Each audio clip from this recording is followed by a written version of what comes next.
Also on the news, all offices and other government parastatals were under lock and key in Ondo State on the recent declaration of strike by the labor union leaders of Nigerian Labour Union (NLC) and Trade Union Congress (TUC).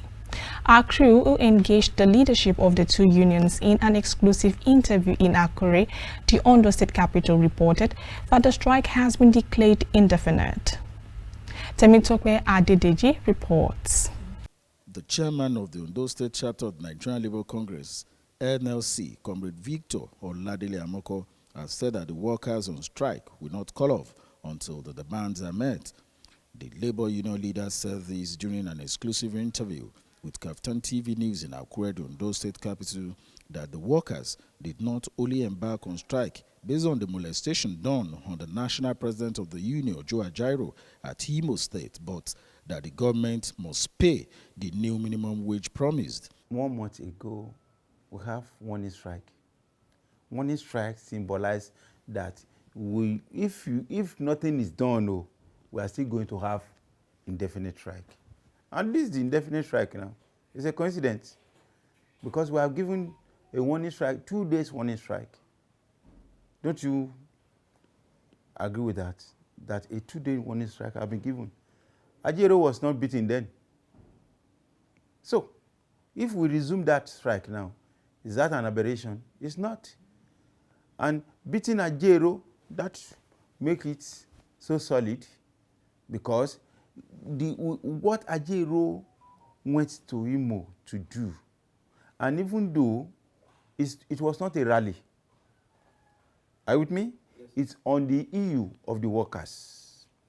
And besides, he was being brutalized in the front of Labour House, not on the street, not amidst the Labour Party Secretariat.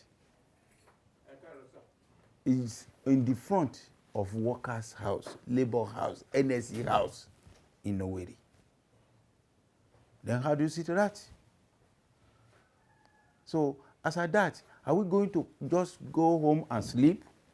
Or we just laugh at it? And since they have been beaten, nobody, no government side came out and said, why? Assuming he's not a leader, and somebody was beaten in the front of his house. I think it behooves Nigerians to come out and say, why now? Why should you come and beat this person in the front of his house? Assuming it's not even Ajaero. You know, simultaneous reactions can lead to anything. He said further that the promises of the government so far have never yielded any positive results and that the government has never given an interface with labor union at any point in time on the demands of the workers. You know, since the removal of subsidy, all our national leaders, NSCTUC, they have been on the neck of federal government. The court have served them papers more than 2 times. Injunction that they should not go on strike. Let us even come over it.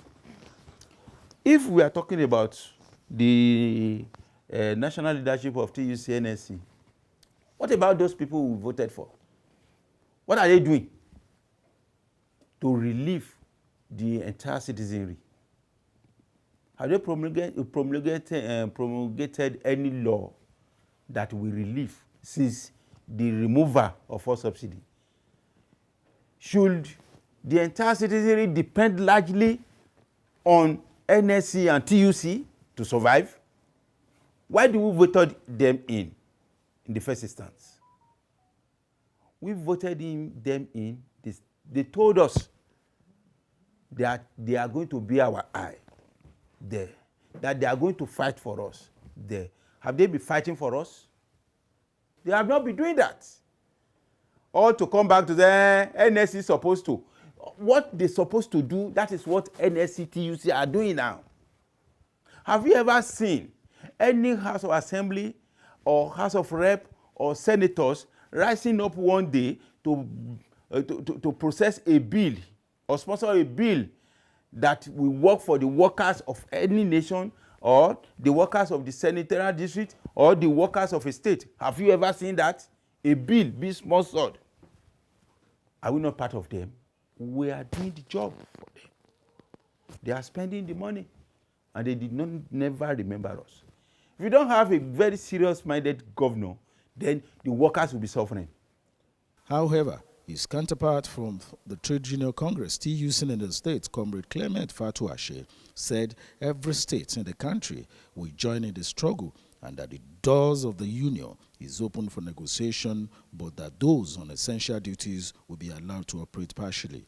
TUC leadership that led the other national leaders to convene a meeting for this solidarity strike.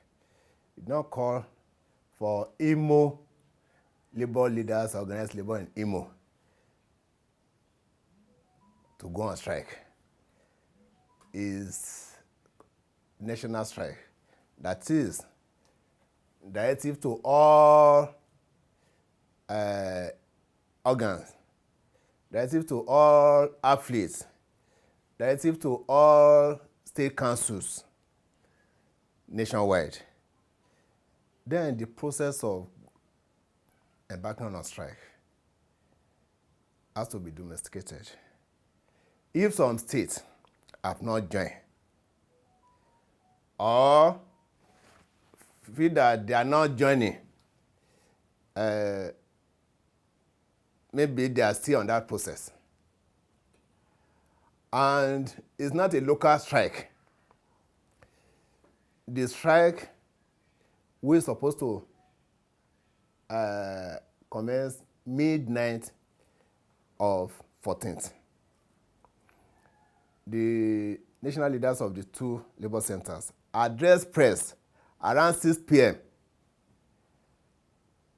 on the 13th. So, at that time, 90% of workers must have left offices because official time for working hour is between 8 a.m. to 4 p.m. Except those people on shift duty or maybe on some other special assignment. Then, for that information to go across, it will take another 24 hours. So that is why you see some of us that have not joined, they have to tidy up their offices, consultation, meetings, so that it will be more effective. It will be recalled that the labor union leaders on Monday in their joint meetings agreed that all workers should embark on indefinite strike action as a result of the way a man, Joe Ajaero, was beaten blue black in Imo State recently. From Akure, the Ondo State capital, Temi Tokwe Adedeji reporting for KAFTAN TV News.